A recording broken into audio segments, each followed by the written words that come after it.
So, welcome to Man in the Shed, K-Jet Ramblings. Now, if you've watched my videos before, you know I like to waffle on a bit about K-Jet. Why? Because that's my thing. So this is our purpose-built shed for K-Jet testing and rebuilds. It's all in here, dedicated one area. It was in the garage before. We now moved it out of there into this. So I know all of this is just K-Jet, and the garage has got space for the Rally Mark II and the other 16 valve, which will come on to later videos. What we're going to waffle on about today? Well, what have I got here? I've been entrusted by a very well-known person who loves Ferraris to sort these out. Now, I've never heard of him before, but I got one of my friends tagged me in it, someone else tagged me in it. I had about 3 other people directly message me saying, you know, Scott needs a hand, give him a shout. And then so yeah, I thought I'd reach out, say hello, watch some of his videos, and I was like, okay, Ferraris, who doesn't love a Ferrari?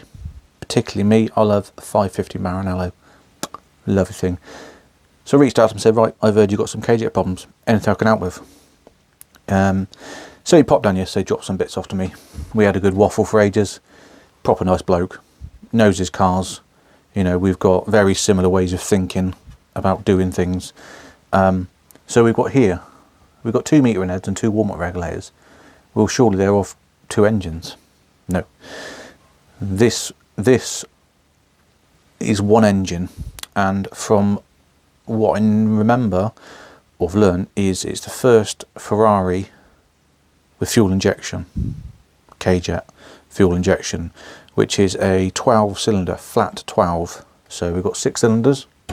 So we've got 1 metering head per bank and 1 warm-up regulator per metering head. These are also interlinked, so the control pressure is even between both these units, so you haven't got one that's got a slightly different control pressure than the other. So what's different about this warm-up regulator versus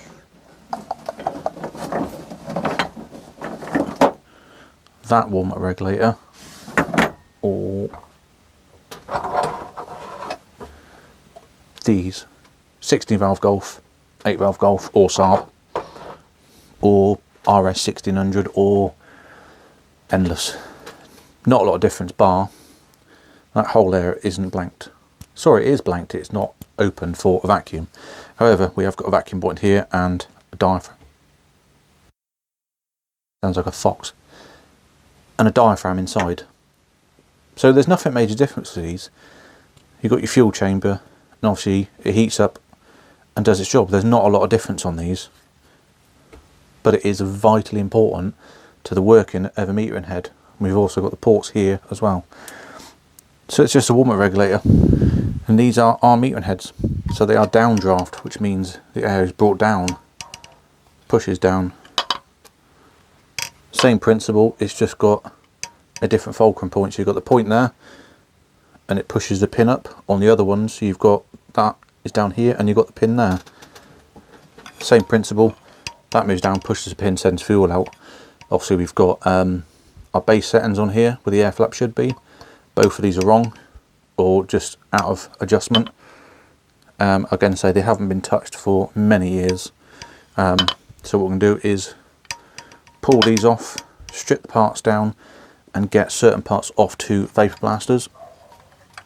And while that's away at the vapor blasters, we will pull the metering heads apart, see what's inside them, see what condition they're like. I mean, this is a very old car, but these have got to be, I've got to pull it out of the bag because I need to make sure these are absolutely bob on, because these are going down to be strapped onto the engine in not a long time.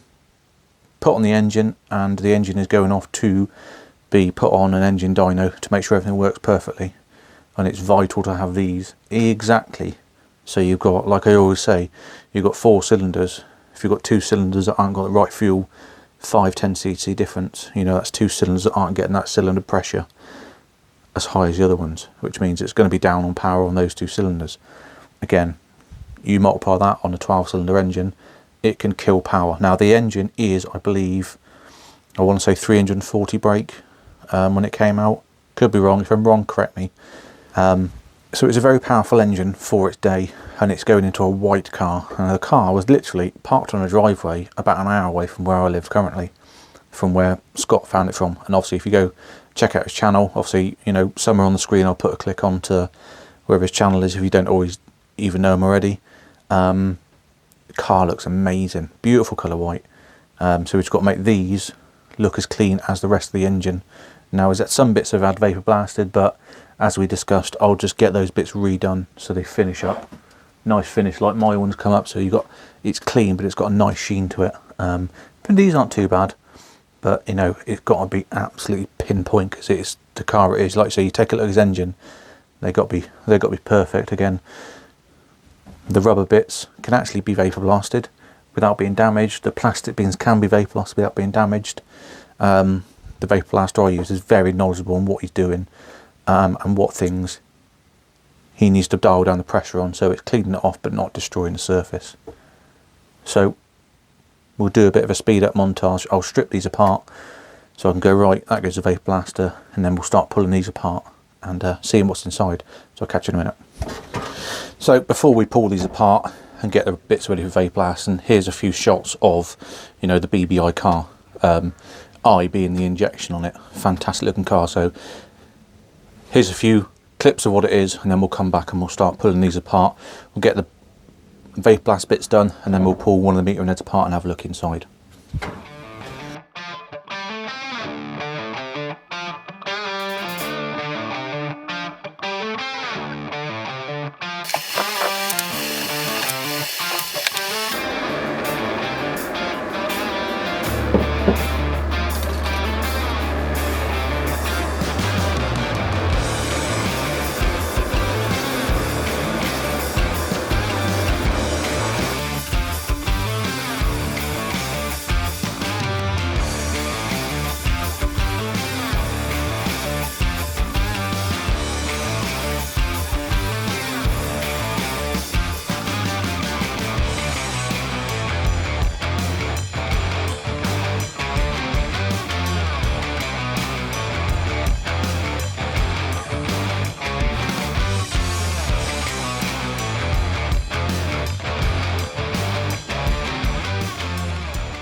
So first things first, we've got these stripped down. Take that plate off. They're ready for blasters. We're not worried about these because the vapor blaster can clean those without damaging it. Now, first thing, seized.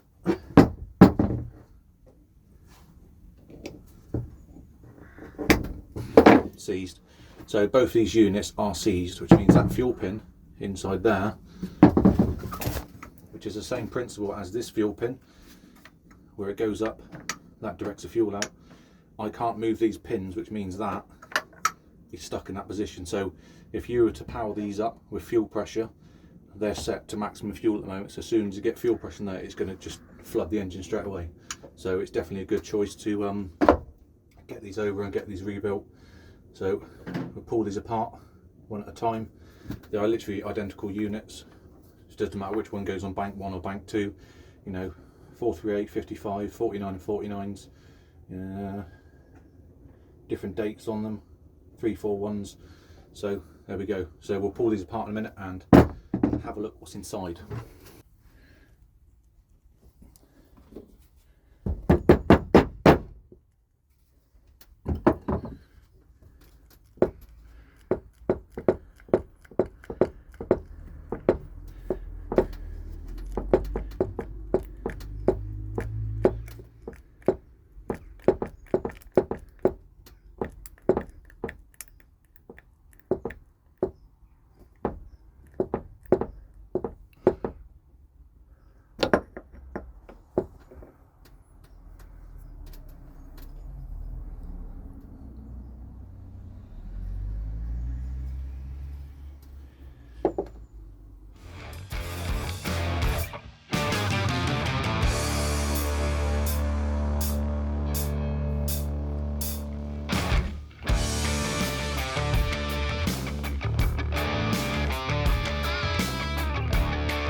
So welcome back. We've got the parts back from the Vapor Blaster.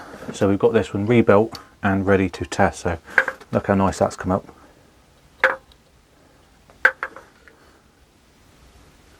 And even to the point of the plastic housing there, if it will zoom in. I can't see because I'm looking at you. That's absolutely beautiful. So this is set, ready to test. I say I've rebuilt this one. I'm not going to run through rebuilding everything because it takes a long time. But I'll show you once this one's on test, what we do on testing, seeing how it works. Pardon me, one thing to note on this, because then it's a double bank, so everything's got to be perfect, is this air plate. Like I said before, they were both wrong.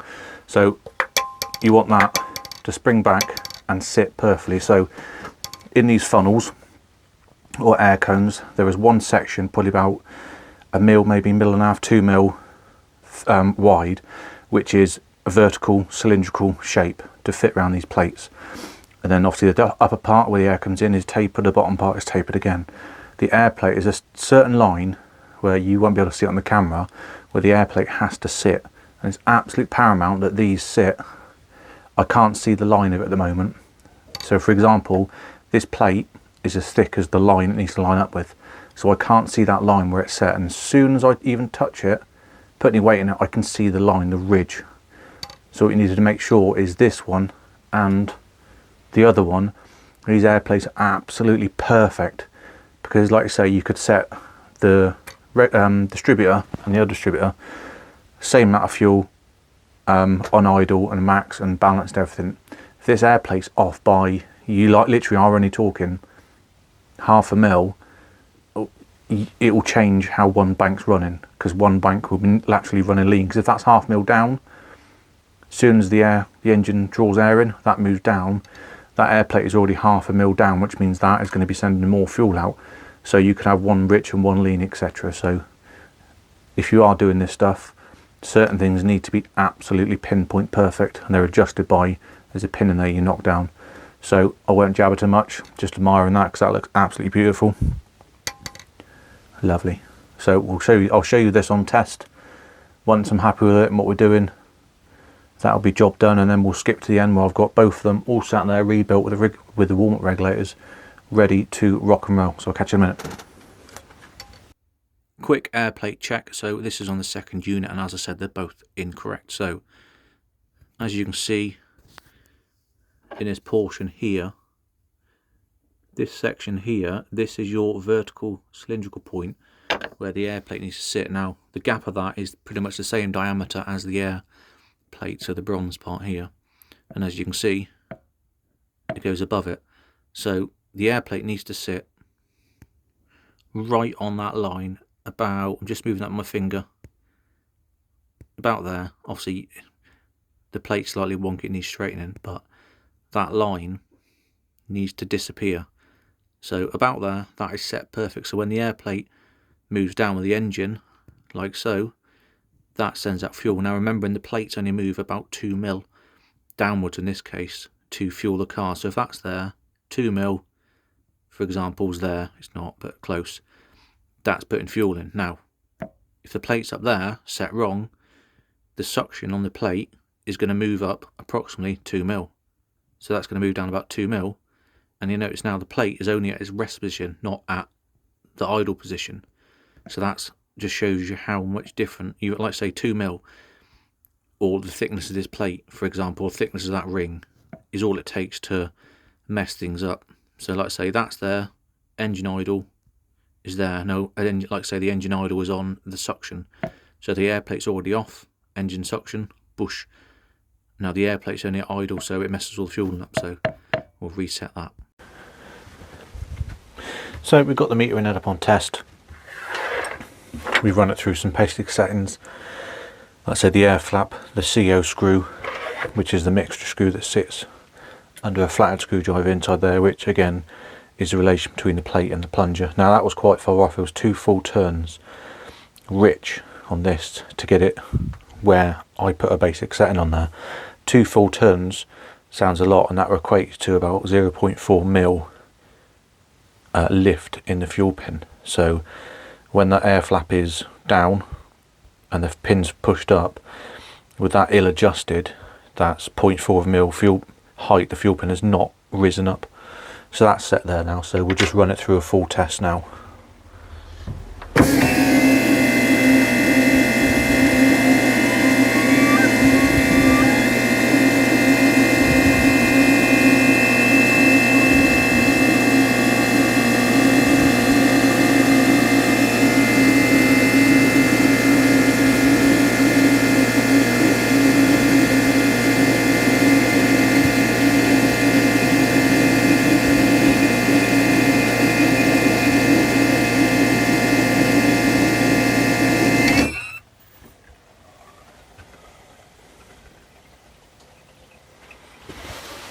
So we'll let that settle down. This is on its basic adjustments, as in flow adjusters. You're on 80 and a bit, nearly 90, 80. So that's not too bad for initial. Now again, that's all these flow adjusters that sit in the top of here.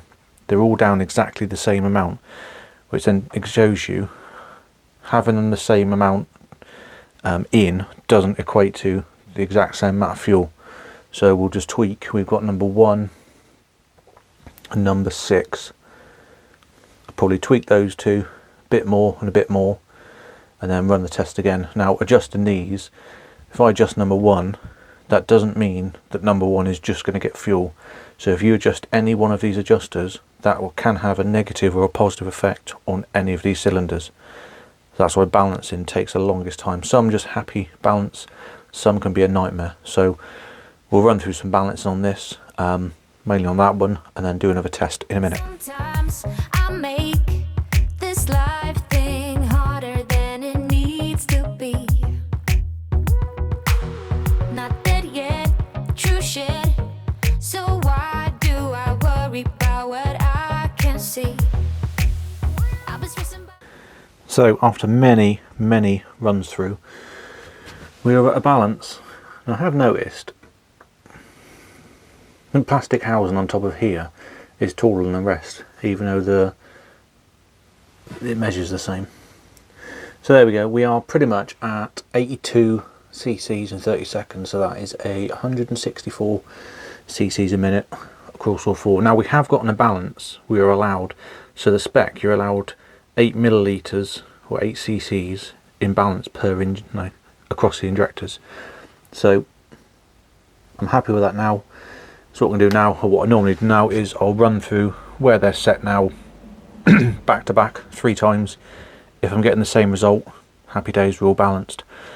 And one way you know your balances is if you've got even fueling out of there, and all the adjusters in here are pretty much, give or take, the same height. Like that's the same mat threads down versus that one and so forth. So that's a good indication of if this is balanced and you're getting that fuel out. You know, firstly, your injectors are good, and you know the even flow marries up with the even amount of adjustment on there, give or take a bit. So there we go, that is balanced. So I'm happy with that. I'll run through 3 tests back to back, boom, if you'll get the same result, chicken dinner, and then we'll get this off, clean this up, put that one on, and then go for the warm-up regulators, get them done. So I'll catch you in 2 ticks.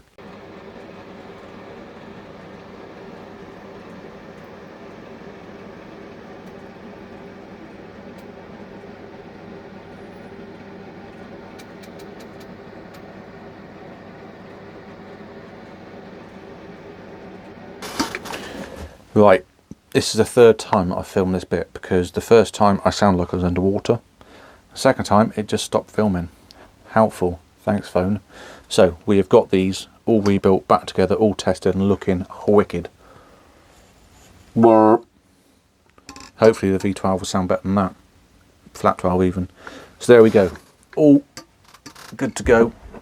I'll put them down because they are quite weighty. Stay. 1 bank, 2 bank, warm-up regulator and warm-up regulator. So what was hard about this job? Getting it balanced. You can have an imbalance in things, it's in the specs, you're allowed it, but I want 0% imbalance because, you know, power comes from precision. So both these metering heads are doing the same fuel at idle, the same fuel at max lift. They've got the same system pressure. They got, give or take 0.1 of a bar, the same residual pressure, which is what fuel stays inside there. Again, we've got our filters in our fuel inlets just to protect inside there. We've got our filters inside the fuel inlet on the warm-up regulators, because I take the gauze filter out because they're blocked a lot of the time. Even ones I've had from vapor blasting, looks clean, you pop it out, it's not. You watch the other video I've done, I jabber on in there about it, so I won't harp on again. So that's all good. Warm-up regulators are the same cold pressure with and without vacuum, same hot pressure with and without vacuum. Tested back to back, left them to fully cool down, do it again the next day just to ensure they are doing what they were set to. On these metering heads, or most metering heads, there is a spec. For example, a 16 valve Golf is 6 cc's a minute at idle position. Now, that's on the metering head alone, not when it's attached to an air meter. I don't know if you can see that one is just one on test I'm looking at. I've spent a lot of time, this is all self-taught for me, because of many years ago I asked a company some bone questions and they turned around and, so here we are now. I know from different vehicles I've had that I've run in, driven them, set them up, happy days. They've been on an MOT test thing. I know exactly that, this one's at 3% CO, happy with that. I've then taken that metering head off, put it straight on a bench, and I know exactly what fuel comes out to give 3%. So, for example, 6 cc's a minute of fuel idle on a 16 valve Golf isn't really enough to run it properly. For example, normally they're set between 1 and 2%, normally 2%. 2% is not 6 cc's a minute, it's far off, it's a lot off from that. So that's what I've done on these again, is knowing what fuel actually needs to go in, coinciding with the actual spec they should be, which aren't too far off. Air plates, obviously the air plates are off both. Now, from measuring these, when they go down, 2mm lift down or plate lift is your idle position.